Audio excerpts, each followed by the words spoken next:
আসসালামু আলাইকুম, সবাই কেমন আছেন? আজকে আমি শেয়ার করব বাংলাদেশ যাওয়ার ট্রিপ ভিডিও। যদিও ভিডিওটা আপলোড করতে আমার অনেক দেরি হয়ে গেছে, তারপর আমি ভিডিওটা আপলোড করলাম। সো বাংলাদেশ যাওয়ার জন্য অনেক এক্সাইটেড ছিলাম। আমি শপিং করে রেডি হয়ে বের হয়ে গেলাম লাগেজ নিয়ে। গাড়ি ফোন দিয়েছি, বাসার নিচে গাড়ি চলে আসছে। গাড়ির ড্রাইভারটা অনেক হেল্পফুল ছিল, সে আমার লাগেজ নিজেই উঠাইছে।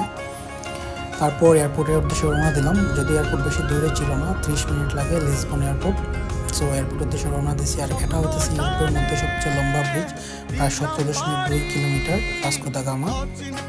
আর এয়ারপোর্টে চলে আসলাম, এসে ওয়েট করতেছিলাম বোর্ডিং পাসের জন্য। যদিও আমি আগে অনলাইনে বোর্ডিং পাস করে রাখছি, তাই আমাকে বেশিক্ষণ এখানে ওয়েট করতে হয় নাই। বোর্ডিং পাস নিয়ে আমি আমার ফ্লাইটের উদ্দেশ্যে রওনা হলাম।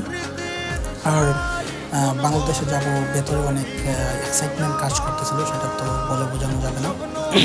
ফ্যামিলি, আত্মীয় স্বজন সবাইকে দেখবো, সো একটা এক্সাইটমেন্ট কাজ করতেছিল। আর এখানে হচ্ছে শপিং মল, মানে এটা এয়ারপোর্টের ভেতরেই অনেক নামি দামি ব্র্যান্ড ছিল, এখানে অনেকেই টুকটাক শপিং করতেছে। সো আমি চলে গেলাম, যদিও ফ্লাইটের বেশি সময় ছিল না। তারপর ফ্লাইটের জন্য ওয়েট করতেছি। আর আমি এমিরাতে টিকিট কাটছি।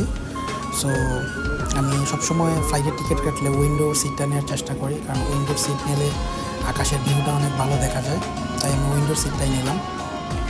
আর একটা অসুবিধা আছে উইন্ডো সিট নিলে, কারণ উইন্ডো সিট নিলে আপনি ওয়াশরুমে যাইতে হলে দুজনকে ডিঙিয়ে যেতে হয়, একটা অসুবিধা। বাট তারপর আমি উইন্ডো সিটটা আমি সবসময় পছন্দ করি।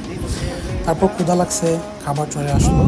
সো এই যে খাবার মজা ছিল, খারাপ ছিল না। তারপরে আপনার ব্যাগ পাস্তা ছিল, নট ব্যাড।